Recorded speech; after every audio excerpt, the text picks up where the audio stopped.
Posibleng mag-landfall ang bagyong Christine sa Isabela o Northern Aurora mamayang gabi o bukas ng madaling araw. Nakataas ngayon ang signal number 2 sa mga nasabing lugar. Para kumustahin ang sitwasyon doon, makakausap natin si Attorney Constante Foronda Jr., ang Provincial Disaster Risk Reduction and Management Officer ng Isabela. Magandang tanghali po sa inyo, Attorney.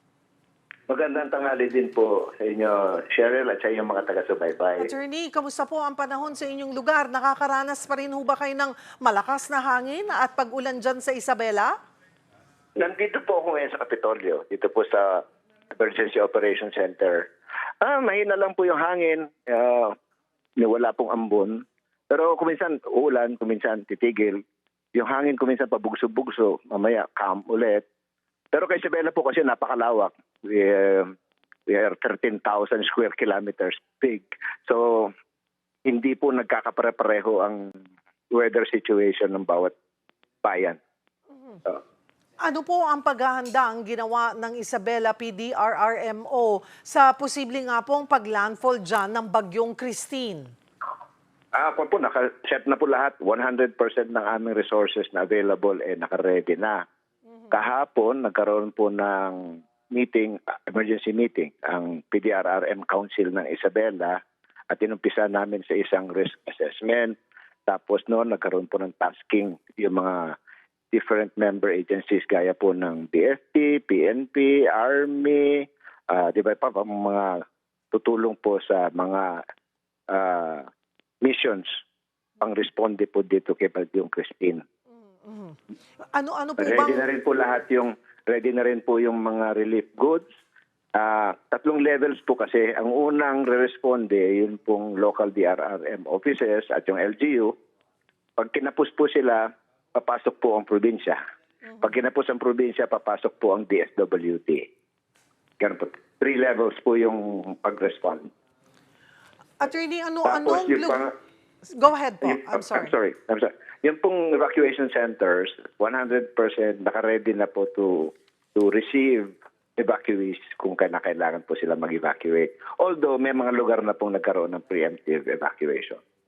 At ano-ano po itong mga lugar na binabantayan nyo dito nga po sa posibleng pagbaha at landslide? Mas concerned po kami sa baha at sa yung storm surge po doon sa may coastal, sa may eastern seaboard po ng Isabela. Meron po kasing storm surge warning, so nagkaroon po ng preemptive evacuation doon. Ngayon, ang pinakababantayan po namin ay ang pagbaha. Although hindi naman po nangyayari ang flash flooding dito, gradual po yung pagtaas. May mga indicators po kami. Number 1 po yung mga overflow bridges. Yun po yung mga tulay na medyo mababa ang pagkagawa. Yes. Opo. We have 7 of them along Cagayan River and 5 of them have been submerged. Sila po yung nasa south. Meaning to say, mas madami pong tubig na nanggagaling sa south. Oo. Ngayon, pupunta lahat po ng tubig na, lahat pong babagsak ng tubig, pupunta po sa Cagayan River. Cagayan River naman pupunta downstream towards the north, towards Aparri, Cagayan. Now, there is a constriction dun po sa Aparri, Cagayan. Kaya po naiipon ang tubig doon. Pag tumaas na po yung level ng tubig, magbabackflow po yung papalik dito po sa amin. Ang pinaka-vulnerable po, yung pinakamababang level ng mga bayan sa may northern Isabela, ito po yung Cabagan, San Pablo, Tumawini, Santa Maria at Santo Tomas. Sila po historically ang madalas bahain kapag meron pong malakas na pag-ulan. Kaya mako-concentrate po malamang ang aming response efforts doon sa 5 bayan na iyon. Pero sa ngayon, inoobserbahan pa rin namin at baka hindi doon ang magiging arena ng action, kumbaga. Pero most likely, almost 80% doon ang mangyayari.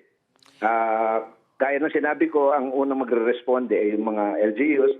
Pag kinapos sila, or sa palagay namin ikakapusin sila, mag-deploy na rin po kami ng mga pwersa. At sabi nyo nga po kanina ay nagsagawa na po kayo ng preemptive evacuation, particularly sa may eastern seaboard po ng inyong probinsya. Ilang pamilya po ang nasa mga evacuation centers na? Sa buong kwan po, pati na rin po lahat yung hindi lang dun sa Eastern Seaboard, 96 families made of 342 individuals. Pinakamadami pong na-evacuate ay sa bayan ng Dibilacan. Nasa coastal municipality po yan. 61 families and 216 individuals. Ang cost po ng kanilang pag-evacuate ay yung pong storm surge. Warning. Storm surge warning po ng DOST Pag-asa. Itong mga tao pong ito na na-evacuate, sila po yung nakatira sa gilid ng malapit po sa dagat at yung kanila pong, usually mga kon po yan, mga indigenous people, na yung kanila pong mga tahanan ay gawa sa light materials. Kaya minabuti pong ilipat sila sa mas mataas na lugar at mas matibay na gusali. Well, it's good to know. Sabi nyo nga po ay handang-handa na po kayo. Handang-handa na po ang Apo. inyong probinsya dito sa posible na sana naman ay humina at lesser rain na ang dala po nitong bagyong Christine. Kaya lang po, kasi sa mga ibang probinsya natin, lalo na sa Bicol region, talaga pong grabe yung kanilang dinaranas ngayon. Well, patuloy po kami Opo. magmo-monitor. Siguro po, maiksing paalala, mensahe po sa mga kababayan natin dyan sa Isabela. Tulad po ng mga sinasabi ko, paulit-ulit pag ako po ay kinakapanayam, ang advice ko po sa kanila ay tumutok po sa DOST Pag-asa. Doon po sa kanilang tweet-tweet ng updates. Sa ngayon, every 6 hours ang kanilang paglabas po ng dates. Mamaya siguro every 3 hours na po sila maglalabas ng updates. Kasi kailangan nila yon para may sagawa nila yung kanilang paghahanda. Matatansya nila kung magbabaha ba, magpapaulan ba sa lugar nila, at malakas ba yung hangin na dadaan sa kanila para sa kanila pong paghahanda. At ang palagi ko po rin advice sa aming mga kalalawigan, yung pong head of the family, siguraduhin niya lahat po ng miyembro ng pamilya ay ligtas. Para kung lahat po ng households magsasagawa ng ganon, wala pong mapipiligro kahit isa dito sa Isabela. And we have been successful so far. Matagal na po yung panahon na nagkaroon po kami ng casualty. Marami pong salamat at mag-iingat po kayo, Attorney Constante Foronda Jr. ng Isabela PDRRMO. Samantala sa puntong ito, magkakausap natin mula sa Aurora Province ang kanilang PDRRMO head na si Engineer Elson Egarge. Magandang tanghali po sa inyo, Engineer. Magandang tanghali po, Ma'am Cheryl. Kumusta po ang lagay ng panahon dyan? Malakas pa rin po ba ang hangin at pag-ulan? Sa ngayon po, light rain lang po ang naranasan namin at konting hangin din po ang naranasan namin ngayon. So gumanda-ganda na po yung panahon? Or Ano po? hindi pa? Dyan po sa Aurora, masasabi po ba natin na hindi nyo pa po nararamdaman talaga yung hagupit? Sa ngayon po talagang hindi pa po namin nararamdaman. Pero base po doon sa Pag-asa, ang track po nila ay mga 8 o'clock daw po ang kung sakasakali landfall po siya sa pagitan po ng Isabela at saka ng Aurora. May mga lugar na po bang bahana or wala pa naman po? Sa ngayon po, excuse me. Sa ngayon po, wala pa namang reported na may mga pagbaha at saka mga landslide po.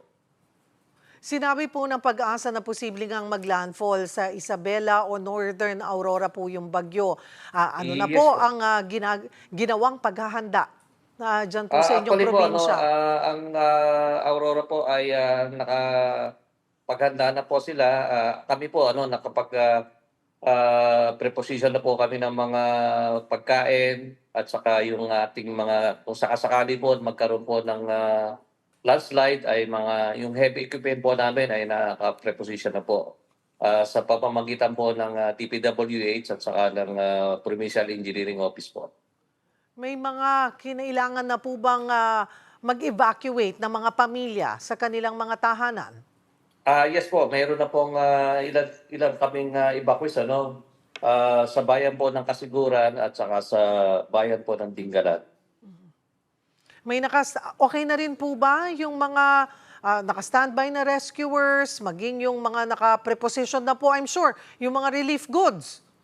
Yes po, ma'am. Okay na po yung mga relief goods namin at naka-preposition na po siya. sa bawat bayan po ano.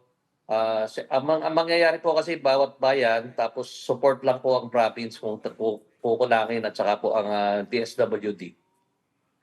Alright, marami pong salamat at mag-iingat po kayo dyan, Engineer Elson Egarge ng Aurora PDRRMO.